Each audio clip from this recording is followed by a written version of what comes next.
नमस्कार, knockingnews.com में आपका स्वागत है। मैं हूं गिरजेश वशिष्ठ।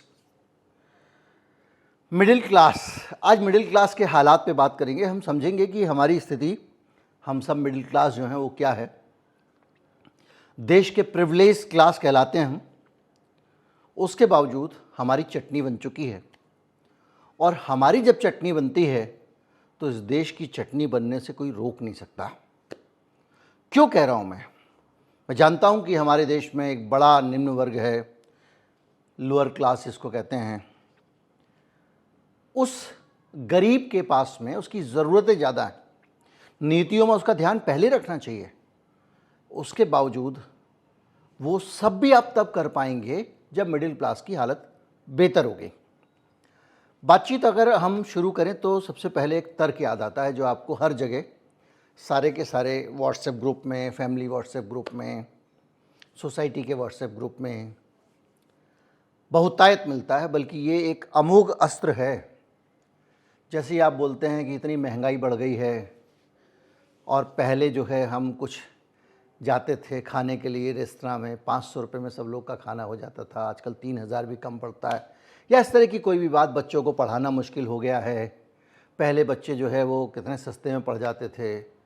तो आपको एक उत्तर मिलता है, एक अमोघ अस्त्र, जिसके ज़रिए लोग सरकार को डिफेंड करते हैं। मुझे समझ नहीं आता कि नागरिक सरकार को क्यों डिफेंड करते हैं, क्योंकि नागरिक और सरकार एकदम दो अलग अलग पार्टियां हैं।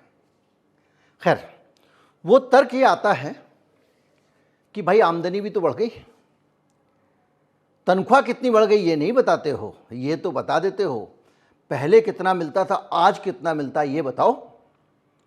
फिर आपको याद आता है, यार हाँ, पहले तो मेरी तनख्वाह 30,000 थी, अब तो 2 लाख हो गई है, या 1.5 लाख हो गई है, 1 लाख हो गई है। ये तो सही कह रहा है और हम मान जाते हैं। लेकिन हम ये नहीं समझ पाते कि उसके बावजूद यार हमारी हालत क्यों ख़राब हो रही है। अगर हमारी तनख्वाह भी बढ़ी है खर्चे के अनुपात में, तो हम पहले से बुरी हालत में क्यों हैं। तो इन्हीं सब चीज़ों को जानने के लिए आंकड़ों की पड़ताल करने की ज़रूरत पड़ती है। भाई, जब तक आप आंकड़ों की पड़ताल नहीं करोगे आपको पता नहीं चलेगा कि दिक्कत है कहाँ। अब हम कुछ आंकड़े लेके आते हैं कि जो भारत का मिडिल क्लास है, और ये जो अभी गिर क्यों रहा है, हमारी इकोनॉमी क्यों गिर रही है। नई कारों की बिक्री नहीं आ रही है, एफएमसीजी का कंजम्पशन भी कम हो गया है, हर तरफ अंधकार ही अंधकार, सारी इंडस्ट्री रो रही हैं। तो क्यों? तो आपको पता चलेगा कि भारत में जो एक खर्चा होता है, जो टोटल उत्पादन हो रहा है, जो जीडीपी है देश की, देश जितना पूरा देश मिलकर माल बना रहा है, उस माल का 60% कौन कंज्यूम करता है? मिडिल क्लास करता है। यानी लोअर क्लास 50% से ज़्यादा है इस देश में, लेकिन जो मिडिल क्लास है वो 60% कंज्यूम करता है। और उस 60% में भी 20% कंजम्पशन, यानी समझिए कि इस देश की टोटल जीडीपी का 20% वो गैर जरूरी चीज़ों पर भी खर्च कर रहा है। डिस्क्रिशनरी खर्चे हैं उसके, यानी जो ज़रूरत नहीं है तब भी काम चल जाएगा, ऐसे खर्चे कर रहा है। और हालत ये है कि पिछले 10 साल में जो मिडिल क्लास है उसकी आमदनी में कोई बढ़ोतरी उस तरह से नहीं हुई है। अगर आप देखें तो जो उसकी औसत इनकम है वो 10 लाख, 10.5 लाख के आसपास बनी हुई है। अब आप कहोगे मेरी तो तनख्वाह बढ़ गई, लेकिन बहुत सारे ऐसे उनकी नौकरी भी चली गई। आप कहोगे मेरी तनख्वाह बढ़ गई, बहुत सारे ऐसे हैं जिनकी घट भी गई, नौकरी चली गई, दूसरी जगह नहीं मिल रही, उन्होंने समझौता कर लिया। तो सबकी जोड़ोगे, एवरेज निकालोगे तो जो है वो 10.5 लाख के आसपास स्थिर है। लेकिन अगर आप इसको उस आलोक में देखोगे महंगाई के, तो ये पता चलेगा पहले से आधी हो गई है। यानी 10 साल पहले आपकी आमदनी अगर 1 लाख रुपए थी, तो आज 10 साल बाद भी आपकी आमदनी बनी तो 1 लाख ही हुई है, लेकिन उस 1 लाख की हैसियत 50,000 के आसपास हो गई है। ये आंकड़े जो हैं ये बाकायदा आंकड़े एसबीआई रिसर्च और दूसरे संस्थाओं के आंकड़े हैं, ये मेरे व्यक्तिगत आंकड़े नहीं हैं। और जैसा मैंने बताया कि ये गैर जरूरी खर्चे करने के लिए भी मिडिल क्लास आगे रहता है, तो घर में फर्नीचर लाता है, कर्जा ले लेता है। अभी नौकरी करनी शुरू की है, 15,000 वेतन है, 20,000 वेतन है, लेकिन बच्चे को हाथ में चाहिए आईफोन। वो उस नौकरी से मिलने वाली जो वेतन है उससे ईएमआई पे आईफोन ले लेता है। बाइक चाहिए ईएमआई पे, बाइक भी महंगी वाली, और कार भी ईएमआई पे, और घर तो ईएमआई पे लिया ही जा रहा है। पहले आदमी पूरी ज़िंदगी कमाता था, बुढ़ापे में मकान बनाता था, अब नौकरी शुरू करता है, कुछ साल में ही उसको मकान चाहिए। खैर, इस सब का नतीजा ये हुआ है कि जो कर्ज है मिडिल क्लास का वो तेज़ी से बढ़ रहा है। कुछ आंकड़े हैं, 2025 की पहली छमाही उसमें जो है 43% जीडीपी का कर्ज हो गया है, जो कि अपनी इस टेंडेंसी के कारण मिडिल क्लास अपना बुढ़ापा ख़राब कर रहा है। और जब वो बुढ़ापा ख़राब करता है तो उसकी बचत कम होती जाती है और उसका कर्ज बढ़ता जाता है। और कर्ज बढ़ने का मतलब यह है कि वो जो बचत करेगा उस बचत का पैसा बढ़ेगा, बाद में ज़्यादा होकर काम आएगा, और यहाँ पर बढ़ा हुआ पैसा उसको खर्च करना पड़ रहा है। अगर उसने एक चीज़ किश्तों पे ली तो उसकी कीमत ज़्यादा चुका रहा है। यहाँ पर पैसा घट रहा है, वहाँ पर बढ़ रहा है।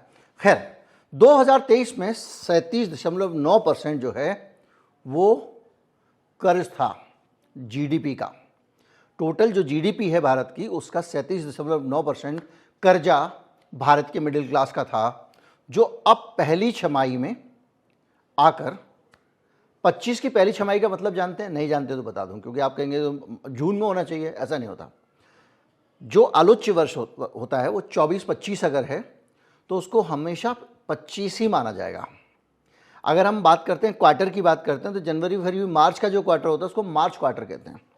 तो जो 24-25 की पहली छमाही है तो वो होगी आपका अप्रैल मई जून जुलाई अगस्त सितंबर। अप्रैल से सितंबर के बीच में आपकी जो कर्जा है आपका वो जीडीपी का 43-43.5% पहुंच गया था। 30% कर्ज इसमें हाउसिंग लोन का है और गैर हाउसिंग कर्ज 32% से ऊपर है। यानी अब केवल मकान के लिए लोग कर्जा नहीं ले रहे हैं, दूसरी चीज़ों के लिए कर्जा ले रहे हैं मिडिल क्लास के लोग।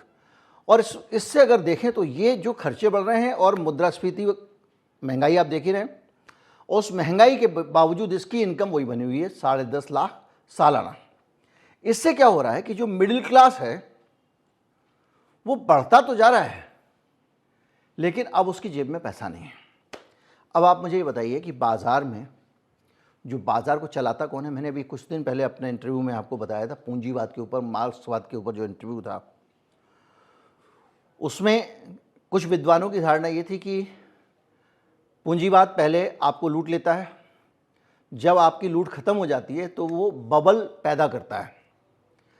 आर्टिफिशियल जब कंजम्पशन घट जाता है, मिडिल क्लास के पास पैसे बचे नहीं, आम आदमी के पास पैसे बचे नहीं, जब मेरे और आपके पास पैसे नहीं बचेंगे तो कहाँ से खरीदेंगे? तो वो आर्टिफिशियल बबल पैदा करता है। ये हाउसिंग की स्कीम लेके आता है। अब उस हाउसिंग की स्कीम में आप कर्ज लेके मकान खरीद ले, तो भविष्य का पैसा भी ले लिया। अभी एक नई स्कीम ला रही है मोदी सरकार, कुछ ही दिनों में आपके सामने होगी, कि अगर आप अपना एसी बदलोगे तो सरकार उसमें सहायता देगी। यानी अब एसी पे भी, अब आप, जाहिर बात है आप कहोगे पुराना एसी है, बदलने के लिए सरकार कुछ दे रही है, उसमें 2-4 हज़ार रुपये, तो मैं बदल ही लूँ, तो फिर और कर्जा आ जाएगा। तो क्या कर रही है सरकार? वो एसी की डिमांड बढ़ाने के लिए, किसी तरह से इकोनॉमी में हलचल हो, ये काम सरकारें करती हैं। जनता लुट चुकी है, कैसे पैसा निकाला, कैसे निकाला जाए, ये स्थिति आती है। और एक स्थिति ये आती है जिसमें कि पूंजीपति अपनी कब्र खुद ही खोलता है। कार्ल मार्क्स का उसमें कोट था कि उसके पास अब लूटने का कोई तरीका ही नहीं बचेगा और वो पैसा ढीला करेगा नहीं, सरकारें भी लुट चुकी होंगी, तब जनता फिर अपने तरीके से हैंडल करेगी। क्या फिक्की और एनजीएक्स की रिपोर्ट कहती है कि भैया मिडिल क्लास ने तो हद कर रखी है कर्जा ले लेके, और वो इतना ज़्यादा कर्ज में फंसता गया है कि अंतर्राष्ट्रीय यात्रा पे भी खर्चा बढ़ता चला जा रहा है। यानी वो इंटरनेशनल ट्रैवलिंग कर रहा है, पैसे नहीं है तो वियतनाम चला जाएगा, किसी छोटे देश चला जाएगा। 55 अरब डॉलर के करीब विदेश यात्रा पर मिडिल क्लास खर्च कर रहा है। और इसके कारण जो जेन ज़ी हैं, नई जनरेशन के जो लोग हैं, वो भी अपना बुटीक, होटल और ये सब अनुभवों में पैसा उगा रहे हैं। और ये कारण है कि पूरी तरह से मिडिल क्लास जो है वो अब ऐसी दशा में पहुंच गया है कि उसके पास भविष्य के लिए कुछ नहीं। अब जेन जी की मैं बात करता हूं तो ये वो जनरेशन है जिसको लेके आप लोग सोचते हो कि ये डिविडेंड है, वो कहते हैं ना हमारे यहाँ डेमोग्राफिक डिविडेंड कि भाई हमारे यहाँ नौजवान लोग हैं तो हमारा भविष्य उज्ज्वल है, तो ये वो सिचुएशन है कि वो नौजवान बुढ़े होते जा रहे हैं और उनको काम नहीं मिल रहा। आने वाले समय में क्या होगा भगवान जाने। विदेश जाना है तो हम जाके इजिप्ट घूम के आ जाएंगे, अजरबैजान होके आ जाएंगे, जॉर्जिया होके आ जाएंगे, लेकिन ये स्थिति बन जाएगी। अभी क्या हो रहा है कि आपको लोन भी आसानी से मिल रहा है। लोन क्यों आसानी से मिल रहा है? लोन इसलिए आसानी से मिल रहा है कि जब मार्केट बिकता नहीं है, मार्केट में कुछ बिकता नहीं है, तो बैंकों से भी कोई लोन नहीं लेता। अब बैंक को अपनी कमाई बनाए रखनी है तो वो लोन की शर्तें ढीली कर देता है। इसी के कारण लग्जरी कारों, डिजाइनर फैशन, हाईटेक गैजेट्स में बहुत सारा इन्वेस्टमेंट वगैरह वगैरह हो रहा है। अब इन चीज़ों को अगर आप देखें मध्यम वर्ग की, तो ये हमारे को एक तस्वीर देती हैं भैया कि आपने जो कहा था आमदनी नहीं बढ़ी क्या, तो ये आंकड़ा कहता है आमदनी आधी हो गई है। जो लोग ये कहते हैं आपसे व्हाट्सएप पे कि भैया मिडिल क्लास की अगर वो बढ़ा तो आमदनी भी तो बढ़ी है, तो आमदनी आधी हो गई है। नतीजा ये हुआ है कि जो मिडिल क्लास से थोड़ा बेटर कंडीशन में है, HNIs, हाई नेटवर्क इंडिविजुअल्स, उनका पलायन लगातार होता जा रहा है। अभी ताज़ा आंकड़े भी ये हैं कि वो विदेश की तरफ बार बार जा रहे हैं, सिधार रहे हैं वो। अब मिडिल क्लास की इनकम के कोई आंकड़े आपके सामने रख सकता है, आंकड़े हैं जैसे देखना चाहें तो वो आपको ये कह सकता है कि इनकम टैक्स डिपार्टमेंट के रिटर्न्स देखिए, 2013 में औसत इनकम 4.4 लाख थी, जो बढ़ के अब 13 लाख हो गई है। यानी अब 10 साल में 2.5 गुना हो गई है। लेकिन ये 10 साल में 2.5 गुना का आंकड़ा उन लोगों का है जो इनकम टैक्स जमा कर रहे हैं, इनकम टैक्स रिटर्न दे रहे हैं। इसकी आय को आप मिडिल क्लास की एवरेज इनकम नहीं आंक सकते, ये भी एक क्लियर करना यहाँ पर ज़रूरी है। अब हम HNI पे आते हैं। हमारे यहाँ से क्या हो रहा है कि जो हाई नेटवर्क इंडिविजुअल्स हैं वो तेज़ी से भारत छोड़कर जा रहे हैं। 2023 में करीब 6500 अमीर लोग भारत छोड़ के चले गए। ये 2022 से बेहतर बड़ा आंकड़ा था और ये आंकड़ा लगातार बदलता जा रहा है। अब आप कहेंगे कि ये सब लोग क्यों जा रहे हैं और मिडिल क्लास की इतनी हालत ख़राब क्यों है, तो आपको इसके लिए देखना पड़ेगा बहुत सारी चीज़ें। देखिए इकोनॉमी में सारी चीज़ें एक दूसरे से जुड़ी हुई हैं। जैसे बच्चों की एजुकेशन, मिडिल क्लास के ऊपर देखिए जो सामने वाला है वो तो दाम बढ़ा देगा, आप जानो आपका काम जाने। एजुकेशन जो है वो लगातार महंगी हो रही है। ठीक है साहब, हम 90 के दशक की शुरुआत में जब भारत में हमने निजीकरण शुरू किया, हम विदेशी मॉडल लेकर आए, तो हमने लोगों को ये कहा कि भाई आपको क्वालिटी एजुकेशन मिलेगी। तो क्या हुआ, प्राइवेट यूनिवर्सिटी बनी, बहुत सारे प्राइवेट स्कूल खुले, पब्लिक स्कूल। ठीक है साहब, हमको ये लगा कि अब प्राइवेट स्कूल खुलेंगे, बड़े बड़े प्राइवेट यूनिवर्सिटी होंगे, उनसे निकल के हमारा बच्चा आएगा और उसको खड़े खड़े पूरी दुनिया में हमारी एजुकेशन का स्तर बढ़ जाएगा। ठीक है साहब, आपको लगा 5 लाख, 10 लाख, 20 लाख। मैंने ज़िंदगी भर कमाया किस लिए है? मेरे पिताजी सोना छोड़ के मरे किस लिए थे? खेत किस लिए है मेरे दादाजी का? बेच दूंगा, लड़के को कुछ बना दूंगा। क्या हो रहा है? बहुत सारी प्राइवेट यूनिवर्सिटी खुल गई। आज 30 साल बाद हम खड़े हुए हैं।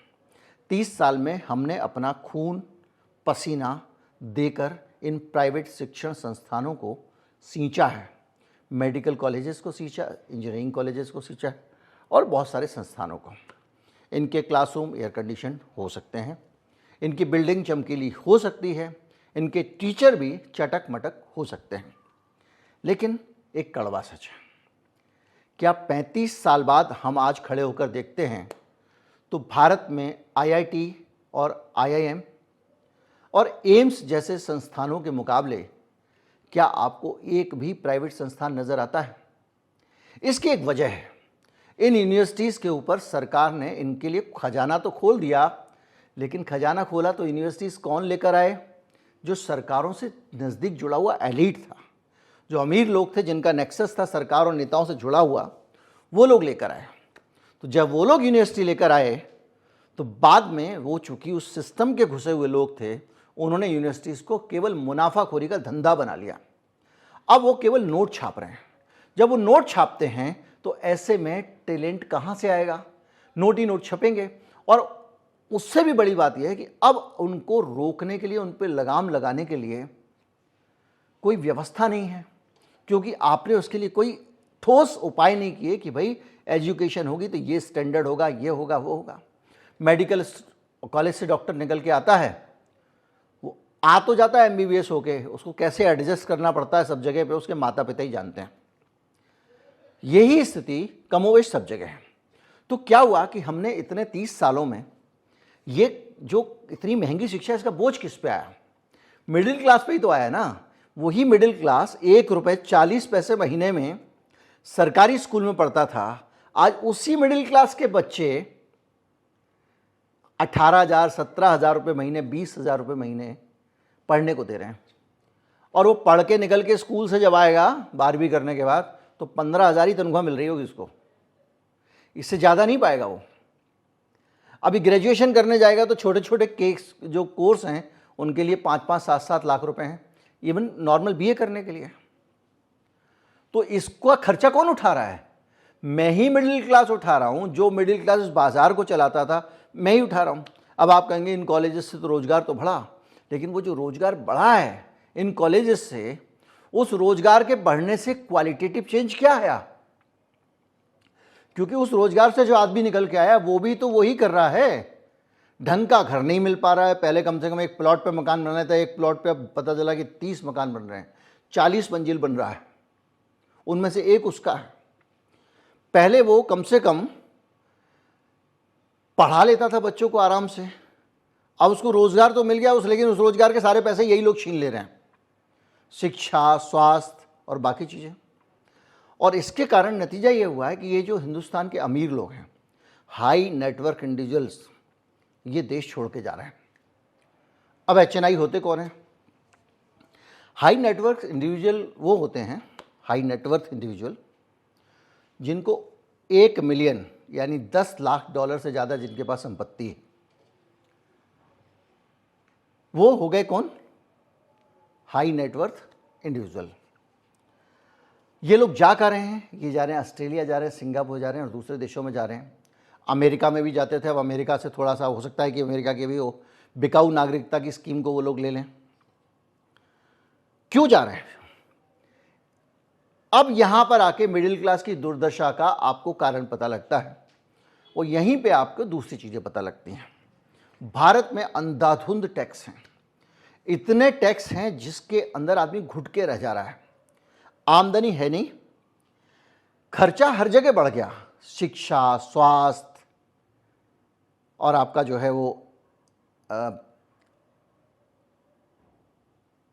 भोजन भी महंगा हो गया, कपड़े भी महंगे हो गए, सब कुछ महंगा होता जा रहा है। मकान, रोटी, कपड़ा, मकान, शिक्षा, स्वास्थ्य सब महंगा। और सबके महंगा होने के बाद भी आप दुनिया भर का टैक्स दे रहे हो, आमदनी बढ़ नहीं रही है। जिनकी ये लाखों में तनख्वाह आप सुनते हैं, ये सब वो लोग हैं जो बड़े बड़े कॉरपोरेट से जुड़े हुए हैं और उनके लूट के भागीदार हैं। उनको भी जब पुरानी नौकरी हो जाती है और लगता है कि अब इसने काफ़ी पैसे इसको देने पड़ रहे हैं, तो कंपनियां निकाल के रंगरूट रख लेती हैं। तो ऐसे में जो भारत में रहने वाला आदमी है, जो $10 लाख वाला आदमी भी है, वो ये सोच रहा है कि भाई मैं यहाँ रहूँगा, यहाँ मैं कारोबार करूँगा। सरकार जो है वो लगान वसूली गब्बर सिंह से भी ज़्यादा हिंसक तरीके से कर रही है। जरा सा इधर उधर करता हूँ, इन्होंने ABCD बना रखी है, ये मेरी चटनी बना देंगे, लूट लेंगे मुझे। इनको कितनी कानूनी ताकत है कि जैसे चाहें वैसे मुझसे पैसे ले लें, एक्सटॉर्शन कर लें और मैं मना नहीं कर पाऊंगा। सजा तो बहुत बात की बात है। तो वो कहते हैं भैया ना तो मैं बच्चे पढ़ा पा रहा, ना सुरक्षा का वातावरण अच्छा है, ना साफ सफाई। आप सोचिए एक आदमी मुंबई जैसे महानगर में रह रहा है या दिल्ली जैसे महानगर में रह रहा है और वो वहाँ पे घर से निकलता है तो बाहर उसको खचर पचर ही मिलती है, लंबा ट्रैफिक जाम मिलता है, पेड़ के पीछे छिपा हुआ ट्रैफिक वाला मिलता है जो सोचता है 30-35 हज़ार का बिल बना दूं। उसका दांव लगता है तो रोक के घंटे बिठा लेता है आपको, आप होंगे बहुत बड़े लाला सेठ गिरधारी लाल। तो ये जो सरकारी आतंक है और सरकार में बैठे हुए लोगों का करप्शन है, उसने पूरी तरह से हमारे देश के सिस्टम को जकड़ रखा है। अब आप एक बात सोचिए, एक छोटा उदाहरण देता हूँ, बीच में आ गया, इससे जुड़ा हुआ। कुणाल कामरा वाला केस है भाई, उसने मुख्यमंत्री का मजाक उड़ाया, मुख्यमंत्री मानहानि का मुकदमा दर्ज कर दे, सिंपल। नहीं, उसके गुंडे जाके तोड़फोड़ करेंगे, भाई कर ली। अब क्या होगा, अब मुख्यमंत्री मुकदमा नहीं करेगा, मुख्यमंत्री का अपमान किया ना उसने, एक व्यक्ति का वो किया ना, उप मुख्यमंत्री का, माफ कीजिएगा, वो अब एफआईआर करेगा। यानी देश की पुलिस, देश के अफसर किसके काम आ रहे हैं, उसी के काम आ रहे हैं, उसी के इशारे पे चल रहे हैं, उसके खिलाफ कोई कुछ नहीं कर सकता। आप देखते हैं अक्सर जहां पे पुलिस को दिखानी होती है ताकत दिखा देती है, जहां बुलडोजर चलना चला देती है, जिसको मठभेड़ में मारना मार देती है। तो एक आम आदमी किस सिस्टम में कंफर्टेबल रहेगा? हमारे न्याय का क्या हाल है? आपको मैंने ये उदाहरण दे दिया और उदाहरण देता हूं। वो एचएनआई अगर फैक्ट्री लगाएगा तो उसको नोच खाएगा पूरा सिस्टम, हर आदमी को उससे पैसे चाहिए। लेकिन वहां पर भी एक भेदभाव है, अगर कोई अडानी होगा और वो किसी सरकार के नजदीक होगा तो फिर उसको सरकार ईडी से मुकदमा करके एयरपोर्ट दिला देगी। टैक्स में भी भेदभाव है, अगर कोई सरकार के नजदीक है, सिस्टम के लोगों के नजदीक है, नेताओं के नजदीक है, उनकी सेवा करता है, उनके पांव दबाता है, उन पे टैक्स कम लगेगा, उनको सरकारी संसाधन कम दाम में मिल जाएंगे। सरकार उठाएगी, लोगों की ज़मीन छीनेगी, उनको दे देगी। अयोध्या में ज़मीनें जो एक्वायर की गई हैं, उनकी ज़मीनों को कुछ और कह के एक्वायर किया और बड़े बड़े गुजरात के होटल वालों को वो दी जा रही हैं। आपका गोड्डा वाला, झारखंड वाला विवाद में आया, बिजली घर, उस ज़मीन पे टैक्स कम देना पड़े इसलिए उसको SEZ घोषित कर दिया, एक बिजली घर के लिए SEZ, ताकि अडानी जी को टैक्स कम देना पड़े। तो इस तरह का अन्यायपूर्ण जब होगा तो कोई भी व्यक्ति जो उद्योगपति, अभी हम और आप तो जो है उतना असुरक्षित महसूस नहीं करते, हम इतना ही करते हैं कि यार बताइए, एक नेता का मजाक उड़ाने पर उसकी हालत ये हो गई, उसके खिलाफ 100 जगह FIR हो जाती है, 10 जगह FIR हो जाती है। लेकिन उसका डर समझिए ना, जिसकी फैक्ट्री है, जिसके यहाँ लेबर काम कर रही है, जिसका माल आ रहा है यहाँ से वहाँ से, ट्रकों में आ रहा है, 10 जगह चेकिंग हो रही है, जिसको माल बाजार में बेचना है, 50 जगह के टैक्स के चक्कर मारने हैं उसको, कॉर्पोरेट टैक्स, वो तो चाहेगा कि एक न्यायपूर्ण व्यवस्था हो। और ये सब झंझट करने के बाद मैं अपने बच्चे को पढ़ाना चाहूँ तो ढंग की शिक्षा मिल जाए, उसको बीमार हो जाऊँ तो इलाज मिल जाए, कुछ एमिनिटीज़ मिल जाए, कुछ इंफ्रास्ट्रक्चर मिल जाए, तो वो भी नहीं मिल रहा है। तो आप दशा समझिए कि जो मिडिल क्लास और थोड़ा अपर मिडिल क्लास, इन सब लोगों का जो हाल है वो ये, हम लुट गए तेरी मोहब्बत में। मिडिल क्लास अभी भी व्हाट्सएप ग्रुप में उन्हीं सारी समस्याओं का आनंद ले रहा है, क्योंकि उसके दिमाग पे वही तर्क है कि भाई आमदनी भी तो बढ़ी है, कितनी बड़ी है, क्या बड़ी है, EMI घर की दे पा रहा आसानी से या नहीं दे पा रहा है, तेरी गाड़ी उठा के तो नहीं ले जा रहे हैं लोग, मकान तो नहीं बेचना पड़ा है, पिताजी की ज़मीन बेच के पैसे तो नहीं लाया है, स्कूल की फ़ीस भरने में दिक्कत तो नहीं आ रही है। जिसको आ रही है वो समझ रहा है, जिसको नहीं आ रही वो कह रहा है फालतू बातें, कुछ नहीं होता। लेकिन कुल मिला के मिडिल क्लास की दशा ये है कि उसकी आमदनी 98 खर्चा रुपया हो चुका है, उसके लिए जीना बहुत मुश्किल और महंगा हो गया है। आप देख लीजिए, कोई आदमी अपने बच्चों को नगर निगम के स्कूल में पढ़ाएगा नहीं, सरकारी स्कूल में। इलाज कराने भी वो कभी लाल बहादुर शास्त्री अस्पताल जाएगा नहीं, किसी भी सरकारी अस्पताल में लाइन में बैठेगा नहीं। क्यों? क्योंकि उसका माइंडसेट भी वैसा बना दिया गया और उन फैसिलिटीज़ को सरकारी वाली थी, उनका सत्यानाश करके उनको इतना बेकार कर दिया गया कि उधर जाने की कोई सोचे भी नहीं।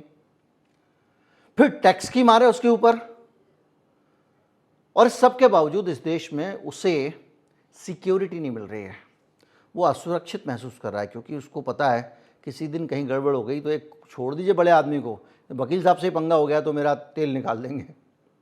तो ये सारी की सारी स्थितियां हैं, और ये इस देश में हमको समझना पड़ेगा कि पूंजीवाद आने के बाद भी अब हमको सोचना चाहिए ना भाई, हमने प्राइवेटाइज किया, अब हमको 30 साल में भी अगर कद्दू नहीं मिला, कोई बात करेगा कि नहीं करेगा भाई इस बारे में कि हमको ये बकवास है, आपका प्राइवेट यूनिवर्सिटी कॉलेज बेकार हैं, वो सरकारी माधव महाविद्यालय अच्छा था भैया, MLV कॉलेज अच्छा था, शासकीय माध्यमिक विद्यालय अच्छा होता था, बन गए वहां पढ़ के कुछ हम, और बेरोजगारी का हाल ये है कि जब ये पूरी स्थिति होगी और जब इंडस्ट्री बढ़ेगी नहीं, मिडिल क्लास के पैसे नहीं होंगे, चीज़ों की खपत नहीं होगी, मैं अलग से वीडियो बना चुका हूँ, तो माल बिकेगा नहीं तो इंडस्ट्री चलेगी नहीं तो नौकरी नहीं मिलेगी। आईआईटी वालों के रिक्रूटमेंट नहीं हो रहे हैं, अभी हाल में आंकड़ा आया है, आप कहोगे तो वीडियो और बढ़ जाएगा। अभी इसको यहीं ख़त्म करते हैं। चैनल को सब्सक्राइब कर लें, ज़्यादा से ज़्यादा लोगों को बुलाएं, चैनल का के सदस्य बनाएं। एक घंटी का निशान होता है, वो आपने नहीं देखा हो तो देख लें कहाँ पे है, और क्यूआर कोड भी आप स्कैन कर सकते हैं, और अगर आप चाहें तो उसके ज़रिए आप हमको धनराशि दे सकते हैं। और सबसे अहम, अगर आप चैनल की मेंबरशिप लेना चाहें तो वो भी ले सकते हैं, लेकिन इस चैनल पे एक मूल नियम है, धन के आधार पर कोई विशिष्ट सुविधा किसी को नहीं दी जाती है। कोई अगर मेंबरशिप लेगा, हम उसको अलग से कुछ भी नहीं देंगे। ये मेंबरशिप बेचते हुए कहने वाला आदमी मैं ही अकेला मिलूँगा आपको कि भाई मेंबरशिप लेंगे, लेकिन मैं आपको अलग से कुछ नहीं दूंगा, कोई वीडियो पहले नहीं दूंगा, कोई मेंबर एक्सक्लूसिव लाइव नहीं होगा।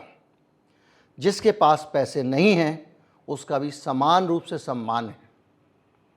हम जैसा देश चाहते हैं वैसे ही अपना चैनल कम से कम चला पा रहे हैं, तो वही चला रहे हैं। नमस्कार, जय हिंद।